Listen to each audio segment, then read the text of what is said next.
You're watching the Highlight Zone, Friday Night Edition.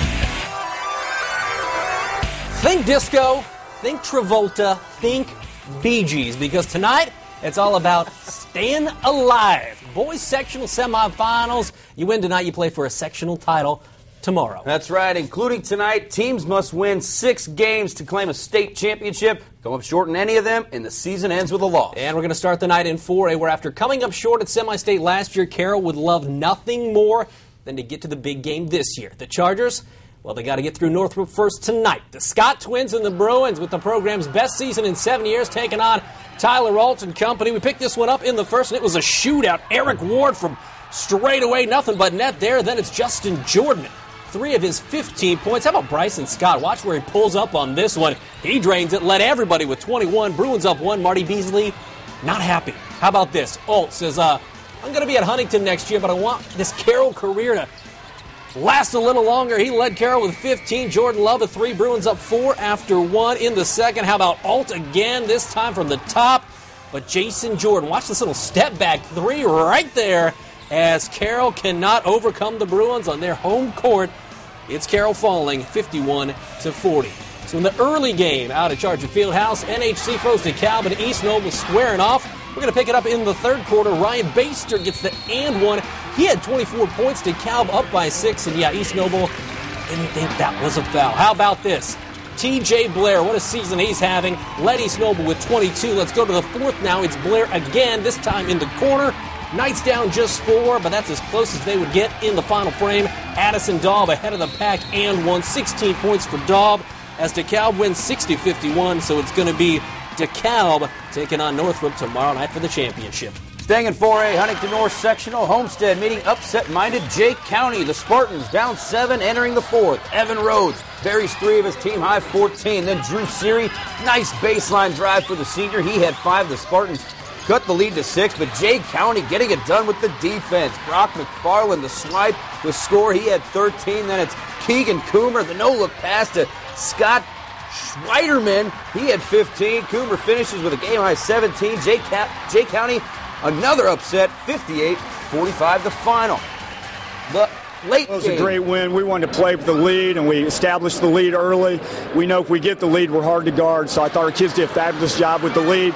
Got a little tired. Homestead made a great run, but I'm proud of our kids. They stayed with it the whole game. You know, we made a run in 3A in 2006, so, the team and the program knows how to win. I hope we can get one more. Now let's go to the late game. Who will the Patriots face? One of the best rivalries around in the nightcap.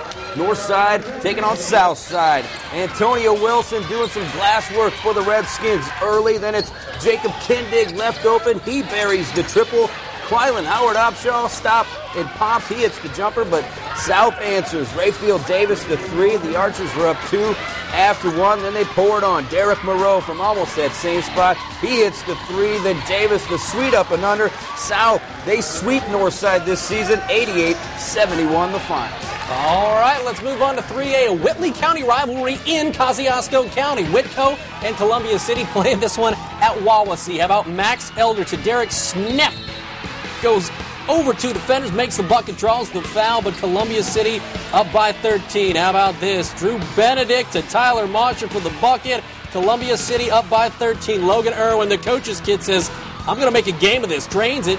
Just a 5-point Columbia City lead at that point. But Brandon Gay to Drew Benedict for 3. That's a shot that kept Columbia City in this one as the Columbia City Eagles pick up a win against Whitco in this one, 57-47. All right, let's move on. At the beginning of the year and knocked them off on a last-second 3. And Logan and Zach are great players, and we really concentrate all week in practice to really get them under control and just not let them score. You knew they weren't going to go away. I mean, Coach Irwin's team's never going to go away. They're going to continue to battle.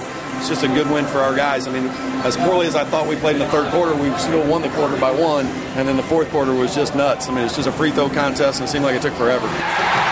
We're moving on now. As for who they are going to face tomorrow night, West Noble taking on the host Warriors, actually Lakeland taking on Wawasee in this one. That's Adam Garrettson taking it all the way for the bucket and draws the foul. Then it's Craig Liu. Nice spin move to who else but Mr. Garrettson.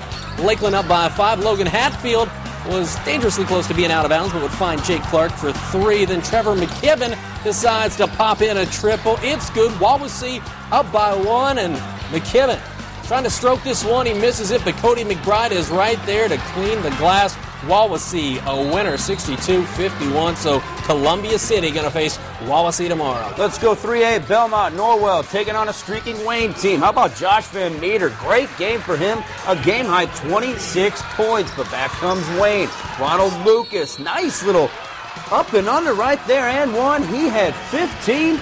Norwell, though, not backing down. Jeff Chateau, he's a tight end. He's also a big forward. He had 7. Then more from the Knights. Kyle Philman stops and pops, hits the bucket. Xavier Brown, a tough night. He had 14 all in the first half, but Wayne's season ends 59-54 the final. Late game down at Belmont. Peru taking on the host Braves. Braves fans pumped in the stands. How about Logan Smith for Belmont? Nice spin move, his only bucket of the night, and then Peru would take over. Jamie Wright going to come up with the steal, takes it all the way for the easy lay-in, and then for the Tigers, it's going to be Taylor Smith going coast to coast. He had 6. Peru takes this one, 47-36 final. Let's go to Armstrong Arena in New Haven, a battle of SAC foes Harding and Bishop Dwenger. A.J. Milligan, all 6'8" of him, 2 of his 20 points. And yeah, it was 48-24 Hawks after 3. Jordan Hogue, basket right there. How about Michael Fiacable? Popping 3 in the corner for the Saints. Greg Kaiser, he's been solid all season for this Bishop Dwenger team. He knocks down 3 of his own, but Milligan, as we mentioned, he did have 20 points tonight, did the big guy for Harding. As the Hawks move on, they win it by 20, 62-42. Also at New Haven, Concordia battling the Running Lions of Leo. Andrew Such, early, the point guard. Good to see him healthy all the way to the rack and gets the 2. Ryan Belier, used to shooting the basketball, this time gives it up to Taylor Horn in the corner for 3, and it's nothing but net. Zachary Schran, big guy having a season for the Cadets, gets the 2 right there. Then Luke Peffel for Leo steps out, knocks down a little 10-footer, but Casey Edding comes up with the steal, comes up with the jam. Concordia looking good, but it's Leo that comes back to win this one by a final of 67-66. Congratulations to the Lions. Well, that takes care of 4A and 3A, but we've only filled out half the bracket from tonight so far. Canterbury's trying to stay on track for their first sectional crown, while Bishop Lures looks to advance to their 5th straight sectional championship game. 2A and 1A action coming up after the break.